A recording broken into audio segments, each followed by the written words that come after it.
ሰላም ተነስተልኝ ክብራትና ክብራን እንደምን አላችሁ? ውድ የፕሮግራማችን ታዳሚዎች 21ኛው ዙር የፈለገ ኪነ ጥበብ መድረክ እነሆ ተጀምሯል። የሚቀጥሉት ጥቂት ደቂቃዎች አብረን የምንቆይ ይሆናል። ፈለገ ኪን ታላላቅ የኢትዮጵያ ደራሲያንን በመዘከር በማስታወስ እንዲሁም ደግሞ በኢትዮጵያ የኪነ ጥበብ እንቅስቃሴ ውስጥ የገዘፈ ማንነትና አሻራ ያላቸው ትላልቅ የኢትዮጵያ ኪነ ጥበብ ባለሙያዎች እዚህ መጥተው የህይወት ልምዳቸውን እንዲያካፍሉ የኪነ ጥበብ አምሮትና ፍቅር ያለባቸው ወጣት ገጣሚያን፣ ደራሲያን፣ ሙዚቀኞች ለሙዚቃ አፍቃሪዎች፣ ለኪነ ጥበብ አፍቃሪዎች በጥቅሉ ኪናዊ ስራቸውን የሚያቀርቡበት ድንቅ መድረክ ነው። እንግዲህ ፕሮግራማችን ጀምሯል።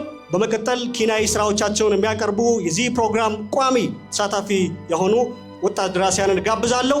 ህብረ ቃል አባይ፣ ቤዛዊት ታፈሰና ሁንያለው በለጠ በተከታታይ መጥተው የስነ ጽሁፍ ስራቸውን ያቀርባሉ። አብራችሁን ሁኑ። ሰላም፣ እንዴት ናችሁ? ሁለት በጣም አጫጭር ግጥም የሆኑትን ነው ማቀርብላችሁ። አብረን እንሰማለን።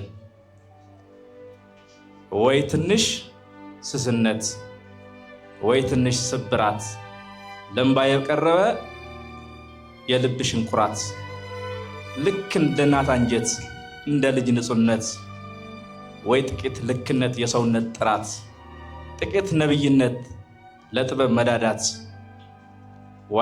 ወይ የኑሮ ቅጥቅጥ ዋያም ነው መከዳት። ውብ ነፍስ ይጠይቃል ግጥምን ለመውለድ፣ ግጥምን ለመውደድ፣ ለመግጠም መዳዳት፣ ግጥምን ለመረዳት። በመቀጠል ከዘመን አኳያ እንዳሌት ሳይጸኑ እንዳጥር ሳይሆኑ ለመገፋት መፍቀድ፣ ለመጠጋት ማቀድ፣ ካለመሆን ጥሬ ከመሆን ያረረ መንፈራገጥ ብጤ መገላበጥ መዞር፣ እንደ ጊዜው መሆን እንደ ቦታው መኖር፣ እንደ የዘመኑ እንደ ቀኑ ማደር፣ በጎንም በግራም ወደ ኋላ ወደ ጎን ወደ ጎን ወደ ዳር ወደ ኋላም እንዳ ችሎ መንከባለል ማለት ወዲህ ወዳ፣ እንደ ቅል መታየት ብልህ ሆኖ ማየት፣ መምሰል ወይስ መብሰል ከዘመን አኳያ ምንድን የሚመስል? አመሰግናለሁ። አመሰግናለሁ። የመጀመሪያው ግጥም ሳትመጪ እንድትመጪ ነው የሚለው። የምኞቴ ጥጉ የምኞቴ ጣሪያ ከተኛሽበቱ ደጀ ሰላም መጥቶ ያቀብላል መጥሪያ። ነይ ወዲህ ክሳለኝ ከፍርድ አደባባይ አልሄድም ብለሽኝ በመሆንሽ አባይ።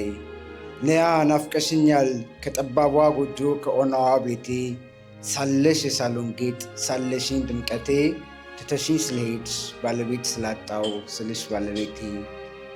የእልህ ሲቃ ነው የእልህ እምባ ነው አልቃሽ ስለበዛ ከቶ ሟች አይመልስ የሚል ማን ነው?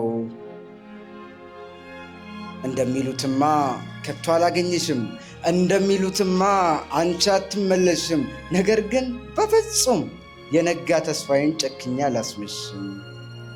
እናማ አለውልሽ እንዴት ነሽ ግን አንቺ? እንደውም ነገሩን ላዋዛው እዚህ ያለን ባዮች ሰላምታ ስንልክ አለው ነው የሚባለው፣ እናንተም ጋር እንደዛው። እኛማ የመኖር ትርጉሙ በቅጡ ያልገባን ቆመናል የምንል ግራ የተጋባን፣ ላለመውደቅ ደግሞ መጠንቀቅ የማንችል ድንጋይ ስላልጫኑን አለን የምንል ጅል። ብቻ ሐቁ መራር ሆኖ መዋጥ ቢቸግረኝ ያለኝ የምለውም ቢሆን የነበረኝ ለራሴ ከመንገር አንቺ እንደማትመጪ ውስጤን አሳመንኩት በእኔ እንደማትቆርጪ። ታዲያሳ ምኞት አይሉት ቅዠት ሆኖ ከዛ ውጪ ለዛ አይደለ ያልኩት ይህን ርዕሱን ሳትመጪ እንድትመጪ። ምሳሌ ይሁዳ ሐዋርያ መስሎ በሄደበት ሁሉ አብሮ ተከትሎ ሳያምን እንዳመነ ወጥመድ አዘጋጅቶ ጠልፎ ለመጣሉ ቀድሞ እየወጠነ ነበረ ለከንቱ በገዳዮቹ ፊት ይሁዳ ኢየሱስን ረቢ ማለቱ።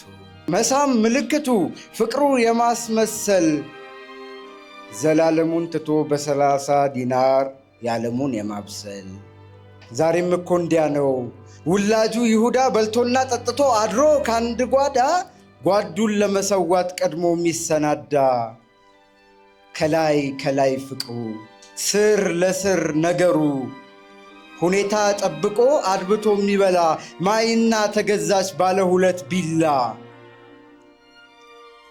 አንዳንድ ጊዜማ ነገሩም ይመስላል ይሁዳ አስቀድሞ የኖረ የዛሬን እሱን ያጸጸተው ያኔ ድርጊቱ ጊዜ ተገላውጦ ሲወክል ስናየው ብልጠት ጥንካሬን ብቻ መሰሪዎች ድር የምናደራ ለመጸጸት ሸማ ወደ ሰው ወርውረን ራስ የምንደማ ፍጹም አስመሳዮች ክብሪት ትንጭርና ድንገት ከረፈደ ማጥፋት የምንሻ እሳት ከነደደ ያይደለ ግብሩ የዛሬው ይሁዳ በልቶና ጠጥቶ አድሮ ከአንድ ጓዳ ጓዱን ለመሰዋት ቀድሞ የሚሰናዳ።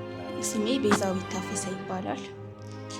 አንዳንድ ሰዎች አሉ ውሉ ባልታወቀ በሰንካላ ምክንያት በተራሉ ባልታ ያው በወሬ ብዛት ከታሪክ ድርሳን እንደ ኃጢአት የራቁ ደግነት ቀርቶባቸው ክፋትን ያጸደቁ አቅም ኖሯቸው መስራት የቻሉ በውሸት መሐላ ልብን ያቆሰሉ የሰው ቤት ገመና ፈትፍተው የበሉ ከጥርሳቸው ጀርባ ጥቁር ልብ ያዘሉ አንዳንድ ሰዎች አሉ። የሐሳቡ ይዘት ሳይገባቸው ነገር የሚለቅሙ ቁጥብነት ቀርቶባቸው እላፊ ቃላት የሚጠቀሙ ይቅርታ መጠየቅን እንደ ጦር የሚፈሩ አንዳንድ ሰዎች አሉ በህመም ላይ ህመምን የጨመሩ። እኔ በግሌ ጸሎት ማረግላቸው የፈጣሪ ምህረት እጅጉን የሚያስፈልጋቸው እንክርዳዱን ከስንዴ መለየት ያቃታቸው አንዳንድ ሰዎች አሉ ቅንነት የጎደላቸው። እንዳለፈው ክረምት ሐቀኝነትን የዘነጉ ለመጥፎ ተግባራት ግን እጃቸውን የዘረጉ ብቻ ፈጣሪ ልቦናውን ይስጣቸው ጽናቱን አብዝቶ ክፋትን ያጥፋላቸው። አመሰግናለሁ። ሁለተኛ ግጥሜ አንተ የመውደድ ቅኔ።